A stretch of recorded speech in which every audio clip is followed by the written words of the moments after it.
What's up, guys?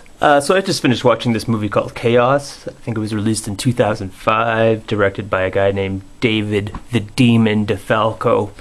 And I suggest everyone go Google image David DeFalco. He's a pretty far-out looking guy. Looks like a character for sure. Looks like a charmer. The only other movie I saw that he's directed is a movie called Backlot Murders. Chaos is a story. It was billed as the most brutal movie ever made, the most brutal movie ever released, and it's supposed to do something that modern horror movies haven't done since The Exorcist, is what a little excerpt says on the cover, a little quote from a review. And I don't think that's true. It doesn't really have all that in common with The Exorcist at all. I don't know. But there is a special little featurette on this movie where they have a screening where they're talking about the controversy they had with Roger Ebert, and they're showing some film, some shots from audience reactions of the movie, and they're all like, like men holding their faces, like, oh, I can't believe, and people getting up and leaving and stuff, and some talk with people, and they're all shocked about the movie, and Roger Ebert really hated it because it's portrayed pure evil and didn't have a happy ending and all that, and he was just wondering what the point was. And like, Roger Ebert really took it really seriously, this movie, but it was an alright movie. I don't know the most brutal movie ever made, or if it even portrayed pure evil all that well. It's just a movie about these two girls who, one girl's from LA and she's just back home for like summer break or some shit. They want to go to a rave, so they go to a rave, her and her friend. They bump into Sage Stallone, who is the son of Sylvester Stallone. He's been in a few movies too. He's been in like Rocky V and Fatally Yours and Daylight. The two girls, what were their names? Oh, my cat's sleeping on my notes. There's Chantal DeGroat and Maya Borovich, and I couldn't find any other movies they were in, so it's probably just the only movie they ever made was this one.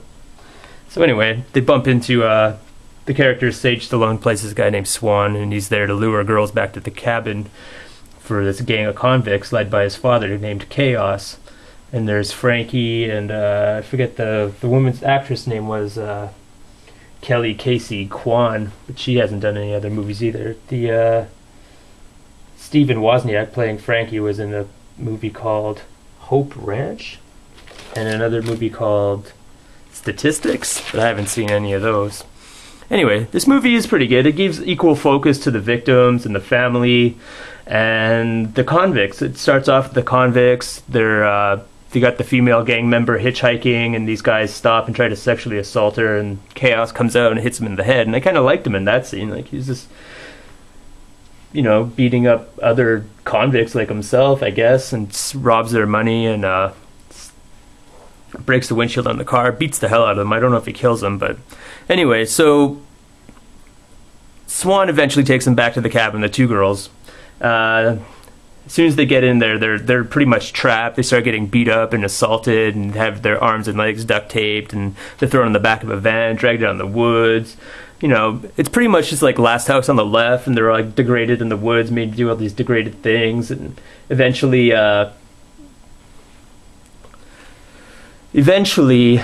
there's an altercation and they get to run away, and they split up into two groups. The blonde girl gets caught, and she gets brutally assaulted. She has one of her nipples cut off. In the version I have, it wasn't that graphic a thing. It just had him bleeding from the mouth. It didn't really show anything like tearing or anything. I don't think I had like the director's cut or anything. I got some sort of like censored version, which kind of sucks. But so yeah, she gets stabbed in the back and raped and stuff, and like, it's all pretty graphically done. This guy's pretty heartless. All the while, the parents are worrying more and more because the daughter's not answering the phone. They call the police. The police check out the rave. The parents decide to take matters into their own hands. They go to the rave too, finds the daughter's cell phone. Like, something's very suspicious. They go back home, and their daughter is the black girl in this movie, and she's still running around the woods, completely lost. And eventually the bad guys catch her because they don't want to leave state yet. And the bad guys here are portrayed pretty well too. Like, they're all doing crystal meth and heroin, and they're getting very paranoid and antsy and restless, and it's all acted very well. They degrade the girls, and then they eventually catch the black girl. I forget the character's name. And there's another fight. and she manages to get her hands on a knife and stabs Swan Stallone in the leg. He bleeds to death, and Cage suffocates him with his bare hands, and now he's got, you know, like a little bit of vengeance in him to catch up to her and like rip off all her clothes and stick a knife between her legs and let her bleed to death. It's a pretty brutal scene. Then they mosey back to the parents' house right here, and the parents see that one of the convicts is wearing the belt, the daughter's belt that she got for Christmas, and they put two and two together and like decide they're going to kill these guys, and they call the cops, and the father character, the white guy, has a gun. I don't know, Chaos manages to wrestle it away from him and beats him up with it. Probably skip to that scene. He shoots the female gang member with the gun too, which is pretty weird. But anyway, yeah, it ends, like, everyone dies. Like, the father comes in with a chainsaw and guts Frankie with a chainsaw. He starts fighting Chaos because he's out of bullets with the gun at the chainsaw and a chair, and then he eventually gets the gun out of Chaos's hands and reloads it, and then the cops show up. And the stupidest thing happens is, like, the cops shoot the dad in the head, like, dead on, shoot him dead, and then his wife takes the gun from the back holster of the cop, shoots him, kills him.